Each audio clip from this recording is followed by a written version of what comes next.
Bom, a gente vai falar também do Flamengo. Flamengo que tem o Bolívar pela Libertadores, oitavas de final. É um confronto, imaginando aqui o cenário dos dois jogos. Difícil porque tem a questão da altitude e o Bolívar sabe explorar muito bem isso e vários brasileiros já sofreram com essa questão do ar rarefeito, da altitude enfrentando esse Bolívar. Então é um motivo de preocupação para esse Flamengo. A gente citou no programa de ontem que o Flamengo é o quarto time do Brasileirão que mais sofreu gols de bolas aéreas, de jogadas aéreas e lá na altitude, eles jogam bola na área, chute de média e longa distância. Então, é uma preocupação para o técnico Tite. E tem duas baixas importantes, Mauro César, o Flamengo. Vai perder o Vinha, pelo visto. O Cebolinha parece que é um caso ainda mais grave, só volta no ano que vem. É o Flamengo em semana de Copa Libertadores, Mauro. E tendo que se mexer no mercado, né? Tá para vender o Wesley, né? Para a Atalanta, o Fabrício Bruno também pode ir para o Rennes da França, né? O Flamengo quer definir até segunda-feira a saída ou não desses jogadores, especialmente o Wesley, porque se ele sair, eles têm que buscar um outro lateral direito.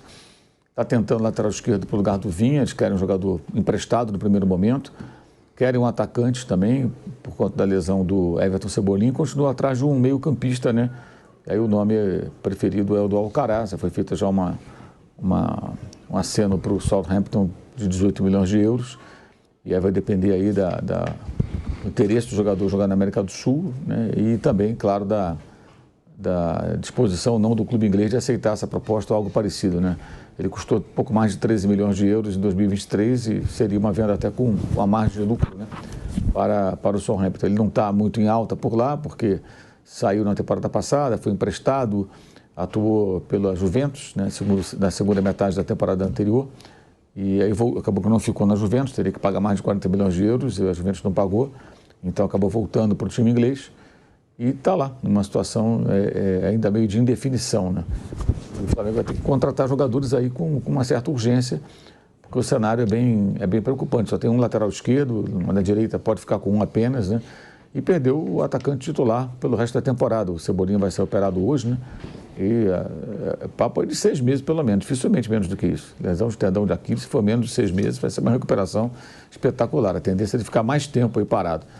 E tem esse jogo de amanhã, né? Que precisa vencer por uma margem de gols razoável para ter uma certa segurança no jogo de volta, mas não acredito que seja tão simples como foi na fase de grupos, né? Quando o Bolívar já praticamente com a primeira posição do grupo assegurada, fez um jogo muito franco, tentou jogar de igual para igual e tomou de 4-0. Eu acho que vai ser um time bem mais fechado, bem mais cauteloso.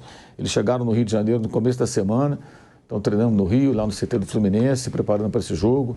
Descansaram aí nos últimos dias, não tiveram compromisso nenhum lá na Bolívia.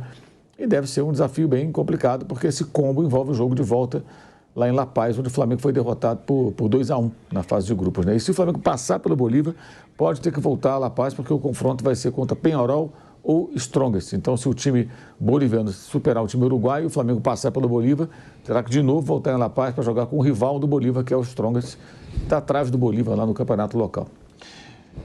Flamengo e Bolívar, hein? Flamengo e Bolívar amanhã no estádio Jornalista Mário Filho, o Maracanã, e a gente vai acompanhar tudo aqui no microfone da Jovem Pan, em jogo com transmissão da Jovem Pan amanhã. Flamengo iniciando a sua jornada no mata-mata da principal competição de clubes do continente, Bruno Prado.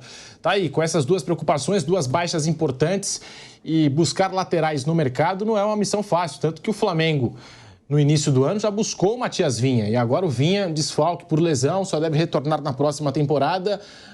Para o ataque, tem outras opções para o lugar do Cebolinha, tem outras possibilidades, mas quando a gente fala de lateral, há uma escassez no mercado aqui no futebol sul-americano. Não é fácil mesmo você contratar laterais. Acho que não tem nesse momento nenhum lateral assim muito acima da média. Se olhar aqui, o futebol brasileiro, que é o mais rico aqui da América do Sul, para mim o melhor lateral direito, por exemplo, do brasileiro até agora é o William do Cruzeiro, que é um bom jogador, mas assim, não tem nenhum que você fale, não, esse cara está acima, até na seleção brasileira, que inclui atletas que estão fora do país, estão na Europa, tem dificuldade. O Danilo é o titular ainda hoje, um jogador que já está atuando mais como zagueiro do que como lateral. Então são posições difíceis. Na esquerda também, né? Na esquerda até pouco tempo tinha um pouco mais de opção, agora nem tanto. inclusive na seleção brasileira também. Então, não é fácil você repor laterais no mercado, mas a proposta pelo Wesley é muito boa. É difícil recusar uma proposta como essa pelos valores. O Wesley não é um cara que conseguiu ainda se afirmar ali como um titular, não é um jogador titular absoluto do Flamengo. E para o jogador também é muito bom. Jogar na Atalanta é um time que usa muitas vezes 3 zagueiros, o Wesley é um cara que apoia bem na marcação, ele tem dificuldade para fechar uma linha de 4 defensores. Então, pelo estilo de jogo da Atalanta, pode ter uma boa possibilidade de jogar bem. É um time que joga Champions League, vai jogar a próxima, foi campeão da Europa League. Não tem o mesmo nível assim, de pressão que tem no Flamengo. Hoje enfrenta o Real Madrid. Hoje joga na Supercopa da Europa com o Real Madrid. Então é um time que já chegou em quartas de final de Champions, já foi vice-campeão de Copa Itália. Faz boas campanhas, está com frequência entre os 4 melhores do campeonato italiano e não tem a pressão aqui no futebol brasileiro, no Flamengo, assim, de que se você vai mal 1, 2 jogos, já começa a ficar difícil, já começa a ser muito pressionado. Então, para o jogador também é muito bom. Então, dificilmente, não tem como dizer não para uma negociação como essa. Então, o negócio deve rolar e o Flamengo vai ter que arrumar alguma alternativa aí, tanto na direita como na esquerda, já que o Matias Vinha também vai ficar um bom tempo fora.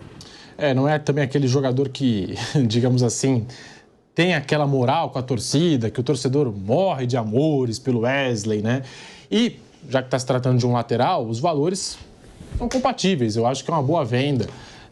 A gente sabe que os valores, quando começa a recuar do ataque para o sistema defensivo, os valores também tendem a diminuir, ainda mais no mercado internacional. O jogador pode ser um bom lateral, pode ser um bom zagueiro, mas não vai pagar a mesma quantidade. Um time europeu não vai pagar o que se paga um atacante para um lateral. E o Wesley recebeu essa oferta de 20 milhões de euros, 120 milhões de reais, sendo 16 milhões de euros fixos, algo em torno aí dos 100 milhões de reais, e o restante em bônus por metas estipuladas em contrato. A decisão agora está nas mãos do lateral direito. O Flamengo já aceitou a proposta e também está com o staff do jogador, que detém 10% dos direitos econômicos e do valor dessa transferência, Mauro César. Ontem a gente até destacava aqui que o Flamengo estava discutindo internamente se era um bom negócio ou não, mas 120 milhões de reais pelo Wesley é um bom negócio. Não, eles sabem que é um bom negócio, eles querem aceitar a proposta. A questão é que o negócio dessa magnitude, quando envolve bônus, né? Sempre tem uma negociação, né? O Flamengo quer que a Atalanta suba a proposta do fixo e o bônus ocupe uma parcela menor para chegar nesses 21 milhões de euros aproximadamente. Então fica ali uma queda de braço, puxa daqui, puxa dali. Que bônus serão esses? É claro que aí o clube que vende quer que essas metas sejam metas muito fáceis de serem alcançadas, o clube que compra quer que as metas sejam mais difíceis para que não tenha que pagar, enfim. Esses são os ajustes que vão ficar faltando para que chegue-se a um acordo. Eu conversei com pessoas do Flamengo ontem e hoje, e a informação que eu tive foi essa: a gente vai definir isso até segunda-feira. É uma tendência de vender o jogador, mas por que até segunda-feira? Até a virada do mês tem que contratar outro jogador. Eles estão olhando aí outros laterais. É muito difícil contratar aqui no Brasil, porque todo mundo praticamente, todos os bons jogadores já fizeram 7 jogos no Brasileiro, já jogaram Copa do Brasil, então não podem ser inscritos nessas competições. Na Libertadores até muitos poderiam ser inscritos que não jogaram. Na outra fase, se o Flamengo passar pelo Bolívar, então a tendência é buscar jogadores aí no mercado internacional, brasileiros ou não, né? Então, o lateral esquerdo, que eles querem inicialmente um jogador emprestado, e na direita vão ter que contratar um jogador em definitivo. Aí o torcedor fica muito naquela coisa para trazer, traz o Montiel, o cara é um cara titular da seleção da Argentina, bateu o pênalti do gol da Copa do Mundo. É uma negociação demorada, eu acho muito difícil buscar jogadores assim. Você não consegue fechar um negócio desse tamanho para o Caraz, é uma negociação difícil. Não é simples você trazer um jogador da Inglaterra, acertar os valores, convencer o cara a vir para o Brasil. A informação que eu obtive foi de que ele inicialmente topa voltar para a América do Sul, tem só 21 anos, ele pode voltar a jogar aqui e de repente retornar para lá, fica 2 horas e meia de voo de Buenos Aires, vai ganhar o salário europeu, não vai ganhar o que ele ganhava no Racing, vai voltar de lá com um salário muito mais alto. Então pode ser interessante para o jogador nesse momento, até porque lá ele joga num time que briga para não cair, né? E aqui ele jogaria num time que briga para ser campeão. E lá o técnico ficou meio na bronca com ele, o técnico chama-se Russell Martin, ele ficou meio na bronca porque ele forçou para ir para a Juventus, que é natural também, né? O cara estava na 2ª divisão inglesa, aí a Juventus, que é o cara põe empréstimo, ele falava, eu quero ir, pô. Só que ele não ficou, ele não foi até mal não, mas não ficou, era caro, a Juventus não quis pagar. Eu conversei com um colega da imprensa inglesa também essa semana, ele estava dizendo, achava impossível a Juventus pagar mais de 40 milhões, 20, 25 talvez, acabou que não teve negócio. O Flamengo saiu com 18, não é tanto, mas também é mais do que o time inglês pagou. Vai depender muito aí de como o Southampton vê. Mas é difícil uma negociação dessa. E o Flamengo precisa com urgência. Então, tem que buscar jogadores que sejam especialistas na posição, lateral direito, esquerdo, mesmo que não seja o lateral dos sonhos. Tem que ter gente que jogue ali. É para compor elenco. É uma realidade. Para a zaga, eles não vão contratar ninguém, caso o Fabrício seja vendido. Porque aí tem o Léo Ortiz, tem o Léo Pereira, tem o Davi Luiz e tem ainda os jogadores da base. Um deles é o Cleiton, que o Tite sempre chama de Bahia, né? Porque o Tite chama de Bahia. O cara sempre foi Cleiton, ele chama de Bahia. Mas porque será que ele é baiano? Ele é baiano, mas, então mas é um apelido interno. Bahia. Né? Virou Bahia. Quando ele jogava, não sei se vão chamar já de Cleiton de Bahia, ou de Cleiton Baiano, ou Cleiton Bahia, sei lá. Mas é o Cleiton, que já jogou algumas vezes no time principal, mas não tem oportunidade, porque só jogam esses 4 aí, né? Que tem o Fabrício ainda. Então o Iago era da seleção sub-20, ele era o parceiro do Vitor Reis na seleção. Era ele e os dois. O Flamengo do Palmeiras. Então eles entendem, eu até acho que é razoável que é melhor aproveitar a gente da base, ter esses 3 pilares, digamos, de jogadores mais experientes, né? O Léo Ortiz não joga, a saída do Fabrício ele vira titular. Então não precisa contratar zagueiros, realmente, me parece que não é uma necessidade, né? Talvez para o ano que vem, não sabe se o Davi vai continuar, o que vai acontecer, aí é outra história. Mas lateral, direito, esquerdo é fundamental. O esquerdo já é, e direita se o Wesley sair também. Então, mas a questão é, são detalhes para que feche o negócio. Há interesse do jogador, há interesse do Flamengo e da Atalanta, mas eles vão ficar ali. E o Flamengo tenta esticar a corda também para poder contar com ele nesse jogo da semana que vem. Tem isso também. Tenta protelar a definição, a batida de martelo, para que ele jogue hoje, joga na quinta, de repente. Se ele jogar hoje quinta, pode ser que venda depois, ou definam na segunda-feira com um ok, olha, ele joga quinta-feira, depois a gente libera ele. Porque aí, para outra fase da Libertadores, se o Flamengo passar, eles podem buscar um novo jogador para a posição. E o Varela sempre é convocado, quer dizer, vai ficar sem ninguém para a posição. E se sair o Fabrício, seria o zagueiro com mais perfil ali para jogar de lateral, eu acho, numa necessidade, improvisado. Tem essa também. Aí fica bem complicado. E na base parece que são jogadores muito jovens, 18 anos ainda, que não foram testados. Enfim, e o Tite não tem assim essa coisa de lançar garoto tão bem, não, né? Outros técnicos têm mais... O Jesus também não era assim, de lançar jogador da base. Existem técnicos que têm mais essa pegada aí de buscar jogador na base e lançar. Não tem sido assim, essa passagem do Tite pelo Flamengo. Então, o cenário é esse. Mas acho que vai acabar saindo e é bom para ele, né? Não tem como segurar o garoto, né? O cara vai ganhar uma grana. O Flamengo vende bem lateral direito, né? O Rodinei foi de graça, saiu, acabou o contrato, Acabou o contrato. O Mateuzinho foi pro Corinthians. 40%. E o Flamengo ainda ficou com 40%. 60% né? do 4 milhões de euros. Olha que negocião a vinda do... Se ser aceitado. Até teve uma polêmica, o Flamengo fez uma consulta, não ao Bayer Leverkusen, mas fez uma consulta a representantes do Arthur, né? Que é jogador do Bayer Leverkusen, e ele passou pelo Flamengo. Aí o torcedor fica, por que não ficaram com o Arthur? Essa história é curiosa. O Arthur, ele era do Cruzeiro, aí o Cruzeiro não ficou, foi para o América Mineiro. Aí o América Mineiro emprestou para o Flamengo, na base. E o Wesley também, o Flamengo trouxe o Wesley. E aí o Flamengo optou ficar com o Wesley e liberou o Arthur para voltar para o América. Aí o América continuou com o garoto e depois vendeu por 7 milhões de euros para o Bayer Leverkusen. Ele se machucou, mas foi campeão alemão, né? Estava no elenco, só que ele se machucou na temporada passada. E a informação que eu tive foi que nem adianta tentar, porque o Xabi Alonso gosta dele, ele está bem lá, não interessa para o jogador sair. Quer dizer, nem chegaram no jogador. Foi só uma consulta, tudo, a coisa não evoluiu. Por que não ficou com ele? Porque ficou com o Wesley. Viu, ficaram com o Wesley, sim. Um foi vendido por 7 milhões, o outro pode ser vendido por 21. Então, acho que dessa vez os caras acertaram. Né? Por que não ficou com os dois? Não tem como, gente, um clube de futebol contratar, pagando todo jogador que passa pela base. Nem todos vão estourar. Lá já tinha o Varela, já tinha o próprio Mateuzinho, estava lá. Falando que tinha 3 laterais direitos. 3 laterais, então não tem como também. Alguns você vai acertar ou vai errar. Isso aí é inevitável. Porque às vezes é muito fácil falar, não, contrata todo mundo. A maioria dos meninos que passam pela base não estoura, não explode. Então você tem que fazer algumas escolhas. Os dois se deram bem, mas acho que nesse caso não dá muito para criticar. Os caras estão vendendo pelo triplo que o Arthur foi vendido para o time alemão. E, aliás, se ele for para a Atalanta foi o time que bateu o Bayer Leverkusen na final da Europa League. Ainda tem isso ainda. Ou seja, não é que ele está indo para um time pior. Ele está indo para um time, no mínimo, equivalente. Acho que até melhor. O trabalho da Atalanta, do Gasperini, é muito mais, muito mais longevo, né, do que o do Xabi Alonso, que foi uma explosão na temporada passada. A Atalanta já há uns 5, 6 anos aí que ela está sempre lá. É Champions, é Liga Europa, sempre entre os mais bem colocados do campeonato. É um time que... Jogando bem. Chegou a ter o maior ataque da Europa em gols marcados, né? O Gasperini está 8 anos lá, se não me engano. Coisa assim.